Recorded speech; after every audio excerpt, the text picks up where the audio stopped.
I had worked enough overnight shifts in the emergency department to know that the quiet moments never lasted. The halls could seem almost peaceful one minute, with nurses catching up on paperwork and doctors sipping lukewarm coffee, only for the silence to be shattered by ambulance sirens racing toward the entrance. Night shifts demanded quick thinking and emotional resilience because every patient who came through those automatic doors carried a story that had changed in an instant. Some walked in frightened but smiling, while others arrived fighting for every heartbeat. No matter how many years I spent wearing my scrubs, I never became completely used to the uncertainty that came with those long nights. It was just after 2 in the morning when the radio at the nurse's station crackled to life. Incoming patient. Male, approximately 65 years old. Cardiac arrest. CPR in progress. Arrival in 2 minutes. Everything changed immediately. The emergency team moved into position with the practiced coordination that only comes from countless hours working together. Equipment was checked, medications prepared, and monitors switched on before the ambulance even reached the hospital doors. Seconds later, the paramedics rushed inside, pushing the stretcher as one of them continued chest compressions without missing a rhythm. No pulse for 18 minutes, one paramedic reported quickly. Collapsed at home. Wife started CPR before we arrived. We transferred him onto the hospital bed in one smooth movement, the room filled with focused urgency. The physician called out instructions while nurses attached monitors, prepared medications, and rotated through chest compressions to maintain their strength. Every person knew exactly what to do, yet no one ignored the humanity of the man lying motionless before us. Even in moments of intense pressure, he remained more than a medical emergency.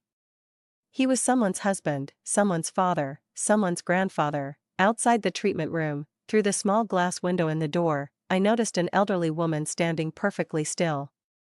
Her hands were clasped tightly together. She wasn't crying, she simply watched. Every few moments she whispered something too quietly for anyone else to hear. I stepped into the hallway for a brief moment. "Are you his wife?" She nodded. "I'm Margaret. I'm one of the nurses," I said gently. She looked toward the treatment room. "He promised we'd have breakfast together this morning." I didn't know how to answer. Instead, I simply rested a reassuring hand on her shoulder. "We're doing everything we can," she smiled faintly. "I know." Back inside the room, the clock seemed to move both incredibly fast and painfully slow. Minutes passed, another round of medication. Another rhythm check, still no heartbeat. The physician glanced around the room. "Continue." Nobody hesitated, everyone kept working. I had witnessed difficult nights before, but something about Margaret waiting quietly outside stayed in my thoughts. She wasn't demanding answers or asking impossible questions. She simply stood there with remarkable dignity, holding on to hope 1 minute at a time. Nearly half an hour after the patient arrived, something changed. A voice called out from beside the monitor, "I've got electrical activity." The room became even more focused. Another pulse check. Then came the words everyone had been hoping to hear. "We have a pulse." No one celebrated. There wasn't time. The patient still required immediate stabilization, but for a brief moment the atmosphere shifted from desperate urgency to cautious optimism. After he was transferred to intensive care, I walked back into the waiting area where Margaret remained exactly where I'd left her. She looked at my face before I spoke. "He's alive." She closed her eyes. A single tear rolled down her cheek. Then she whispered, "Thank you." I smiled. "You should thank the paramedics too." She nodded. "I will." 3 days later I almost didn't recognize her. She walked through the emergency department carrying a small basket filled with homemade cookies. "I hope this is allowed."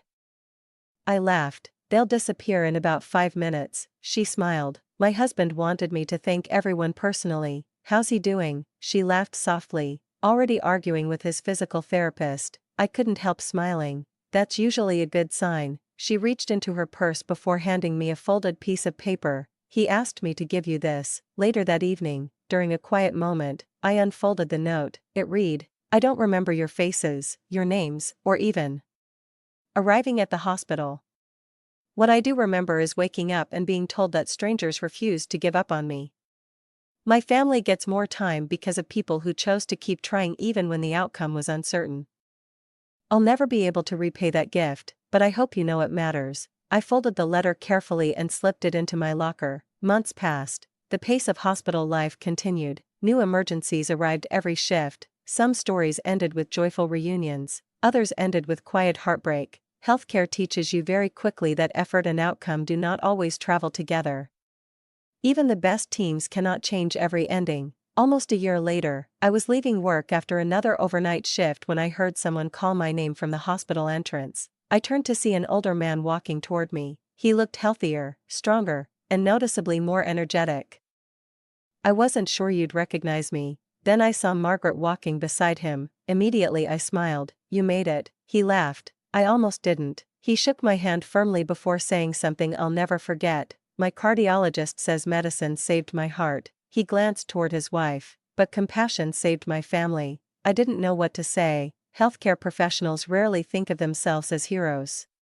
Most of us simply show up, follow our training, and do everything possible for the person in front of us.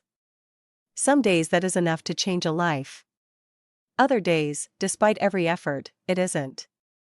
Yet every patient deserves the same determination, regardless of how uncertain the outcome may seem.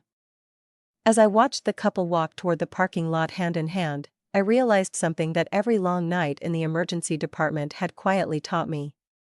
Hope often arrives wearing ordinary clothes.